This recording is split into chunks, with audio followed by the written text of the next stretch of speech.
Bismillahirrahmanirrahim. Assalamualaikum warahmatullahi wabarakatuh. Alhamdulillahi rabbil alamin bi ni'matil iman wal islam, wassalatu wassalamu ala asyrafil anbiya'i wal mursalin wa ala alihi wa ashabihi ajma'in. Asyhadu an la ilaha illallah wahdahu la syarika lah wa asyhadu anna Muhammadan abduhu wa rasuluh. Allahumma shalli ala Muhammad wa ala ali Muhammad. Hadirin kaum muslimin dan muslimat rahimakumullah, seluruh jamaah Isya, dan insyaallah kita lanjutkan dengan salat tarawih sebentar hadirin sekalian secara berjamaah. Alhamdulillah, kita bersyukur kepada Allah Subhanahu wa taala oleh karena kita bersua hadirin sekalian pada malam ke-6 Ramadan, malam hari ini. Jamaah yang dimuliakan oleh Allah Subhanahu wa taala, mengantar ceramah pada malam hari ini hadirin sekalian, saya ingin menceritakan kisah yang sempat saya baca hadirin sekalian dalam sebuah kumpulan cerita. Jamaah dimuliakan oleh Allah Subhanahu wa taala, pada sebuah Ramadan di suatu pesantren datanglah 3 orang santri hadirin sekalian menghadap ke pimpinan pondok pesantren itu, dan dia mau mondok selama di pesantren hadirin sekalian untuk tarbiyah Ramadan. Jamaah sekalian, ketiga santri itu hadirin sekalian pertama bernama Muhammad Ashri, yang kedua bernama Falaki, dan yang ketiga bernama Ali Imran. Ini hadirin sekalian, pada saat mereka hadirin sekalian menghadap kepada kiai, Pak Kiai pimpinan pondok pesantren memanggil satu persatu santri tersebut. Maka menghadaplah Muhammad Asri kepada Pak Kiai. Setelah duduk di depan Pak Kiai, ditanya, "Nama kamu siapa?" Si santri menjawab, "Nama saya Muhammad Asri." Pak Kiai menimpali, "Nama kamu bagus. Namamu ini sama dengan nama salah satu surah di dalam Al-Quran, yakni surah Al-Ashr." "Oh iya Pak Kiai." Lalu Pak Kiai mengatakan, kalau begitu bisa saya tes. Kamu bacakan surah Al-Ashr." Lalu dibacalah sang santri hadirin sekalian surah Wal-Ashri sampai selesai. Alhamdulillah, aman dan lancar. Lalu dipanggil santri yang kedua, duduk di hadapan Pak Kiai. Pak Kiai tanya, "Nama kamu siapa?" "Nama saya Falaki Kiai." "Oh, nama kamu juga bagus. Juga mirip dengan nama salah satu surah di Al-Quran, surah Al-Falaq. Bisa kau bacakan surahnya?" "Bisa Kiai."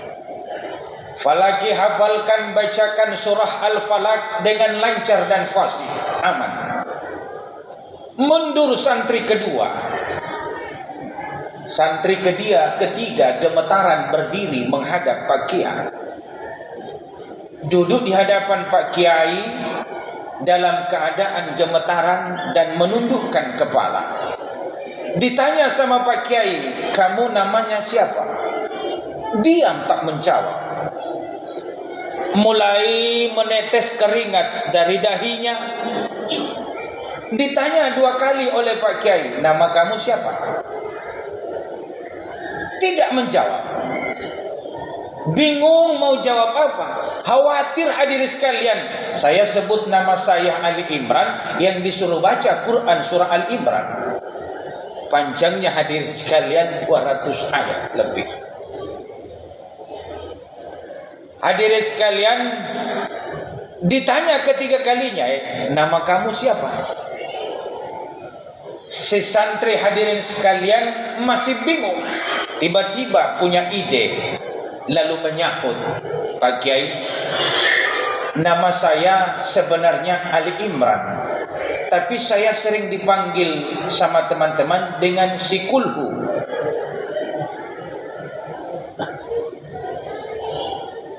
Pak Kiai tersenyum lalu bertanya, "Loh, kok namamu Ali Imran, panggilanmu Kulhu? Jauh banget." Saya bilang ceritanya begini, Kiai. Saya itu pertama kali masuk ke sekolah ketika saya disuruh sama-sama teman-teman menghafalkan ayat-ayat Quran oleh guru saya di sekolah. Nah, ketika tiba giliran saya, yang saya hafalkan itu adalah Kulhu. Maka saya digelari sama teman si Kulhu.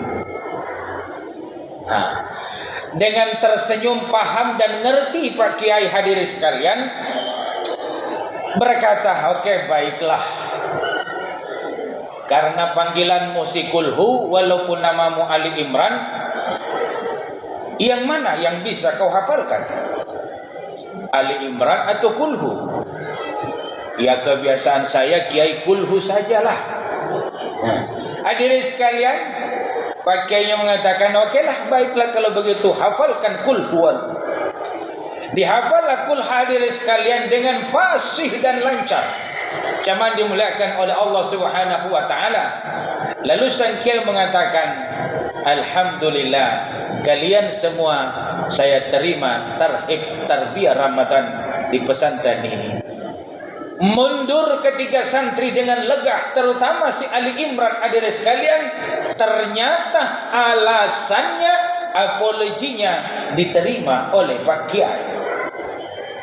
Jemaah dimuliakan oleh Allah Subhanahu wa taala, apa yang ingin saya sampaikan berangkat dari ini, jemaah dimuliakan oleh Allah Subhanahu wa taala, saya lanjutkan dengan sebuah pertanyaan ibu-ibu kepada hadirin sekalian dalam sebuah majelis taklim. "Ustaz, bisa tidak Ustaz dijamak salat duhur dengan asar?"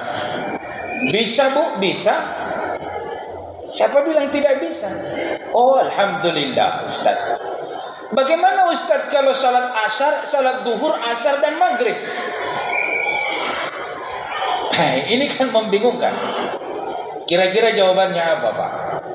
Saya katakan boleh, salah. Saya katakan tidak boleh, ibu-ibunya menggerutu. Lalu saya tanpa menjawab boleh ataupun tidak, saya bertanya balik, "Ibu, emang kenapa harus dijamak duhur, asar dan maghrib?" Lalu dibilang lagi, "Nih Pak Ustadz, saya kan pergi ngantar pengantin.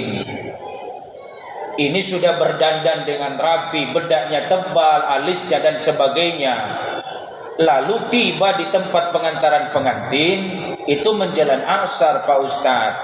Pengantinnya dinikahkan lewati asar, saya tidak sempat salat asar.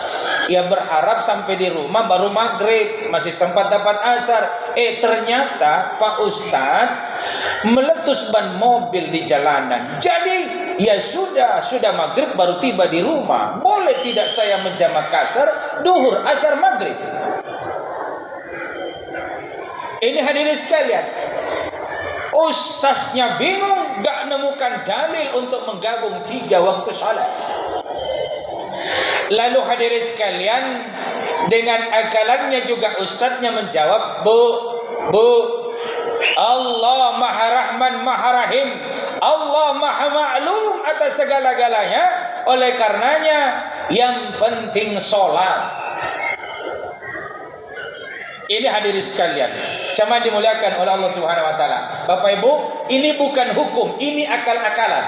untuk melegakan hatinya. Jangan sampai ada kesimpulan itu Ustaz Sari Rajab bilang boleh dijamak duhur, asar, maghrib. Tetap tidak boleh hadirin sekalian. Tapi kalau sudah berada dalam kondisi darurat hadirin sekalian, masuk hukum boleh. Ini hadirin sekalian, bukan saya menetapkan boleh.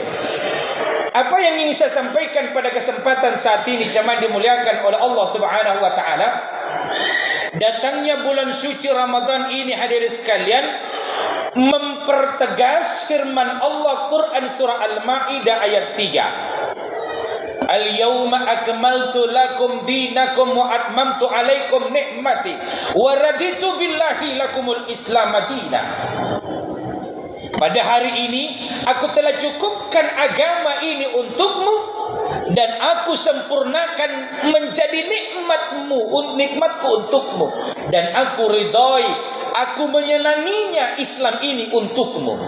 Hadirin sekalian, lihatlah di Ramadan ini jemaah dimuliakan oleh Allah Subhanahu wa taala, di mana tidak kita temukan corak Islam jemaah sekalian. Ini jemaah sekalian, maaf, jangan tersinggung Pak, Ibu, yang saya sebut kemarin Islam tong. Ini hadirin sekalian, karena ini masih mending dengan harapan jemaah sekalian Ramadan ini dapat hidayah supaya besok bisa hadirin sekalian istiqamah terus menampilkan, menunjukkan eksistensi keislamannya. Ini jemaah dimuliakan oleh Allah Subhanahu wa taala.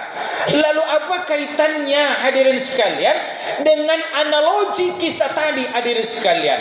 Maaf jemaah sekalian, di saat-saat sekarang ini banyak umat Islam hadirin sekalian yang mau berislam hadirin sekalian, tetapi kadang kala hadirin sekalian syarat-syarat yang ditetapkan oleh Allah sebagai karakter seorang muslim hadirin sekalian itu tidak disanggupinya.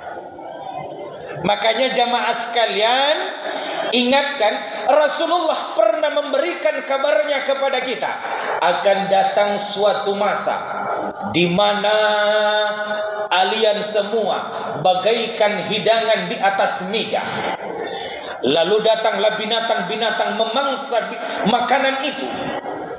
Lalu sahabat bertanya, "Ya Rasulullah, apakah jumlah kami pada saat itu sedikit?" Rasulullah menjawab, "Tidak. Kamu malah jumlahmu banyak. Jumlahmu banyak. Tetapi engkau tidak memiliki kekuatan, engkau tidak memiliki kemampuan untuk menentukan ketetapan hukum yang engkau harus tegakkan di kampungmu, di negerimu, di kelompokmu." Ini cuma dimuliakan oleh Allah Subhanahu wa taala. Maka hadirin sekalian, sungguh kita takut kepada orang kafir, kita waspadai orang kafir, bahaya hadirin sekalian. Tapi maaf, kekafirannya itu nyata. Tetapi yang susah kita saat ini hadirin sekalian adalah penyakit yang musang berbulu domba, musuh yang berbulu domba. Wa idza qila lahum la tufsidu fil ard qalu inna ma'akum innama nahnu muslihun. Jikalau diminta, diingatkan, jangan kau berbuat kerusakan di permukaan bumi ini, dia nepuk dada, saya ini orang yang berbuat kesalehan. Ini hadirin sekalian, tapi maaf jamaah sekalian, ketika kita bertemu dengannya, dia ngaku beriman, tapi bertemu dengan syaitan, dia pun berkata, "Maaf, aku cuma bodoh-bodohi mereka." Maka hadirin sekalian, seruan Ramadan ini, seruan puasa ini hadirin sekalian, yang kita gembirakan kedatangannya, yang kita tunjukkan eksistensi keberadaan keislaman kita, identitas keislaman kita. Yuk sama kita hadirin sekalian dawamkan bersama. Yuk kita jalankan hadirin sekalian. Saya memiliki keyakinan hari ini dia pemabuk, belum tentu hadirin sekalian dia menjadi penghuni neraka ketika wafatnya nanti. Bisa jadi hadirin sekalian yang dimuliakan oleh Allah Subhanahu wa taala, ustaz hari ini, tetapi akhirnya hadirin sekalian, malah dia yang hadirin sekalian terjebak kepada kebatilan dan kemaksiatan. Sebab ada pintu hidayah, ada pintu petunjuk hadirin sekalian, zaman dimuliakan oleh Allah Subhanahu wa taala. Suatu ketika saya pernah ceramah takziah di suatu tempat, lalu saya singgung persoalan balok. Do you understand balok? Mengerti jadi balok tu? Balok tala indruk nipa TNI.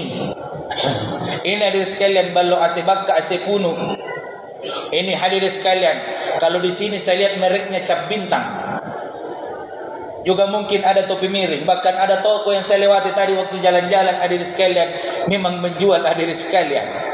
Ini hadirin sekalian. Lalu saya singgung, bilang saya begini, kebanyakan itu manusia lupa diri.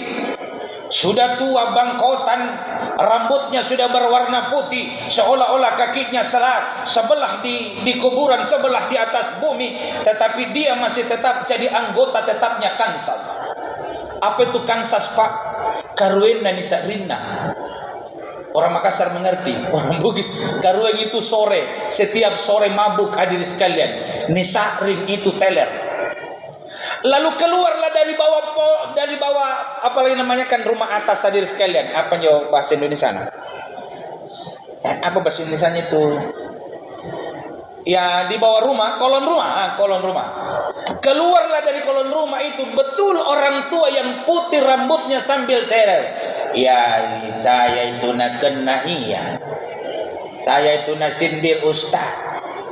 Sambil teler hadirin sekalian. Saking takutnya saya menghindar hadirin sekalian, bergeser sekitar 2 meter dari tempat saya berdiri. Saya berlindung di belakangnya Pak Dusung, lalu berkata, mohon maaf Pak Dusung, saya ceramah di dekat.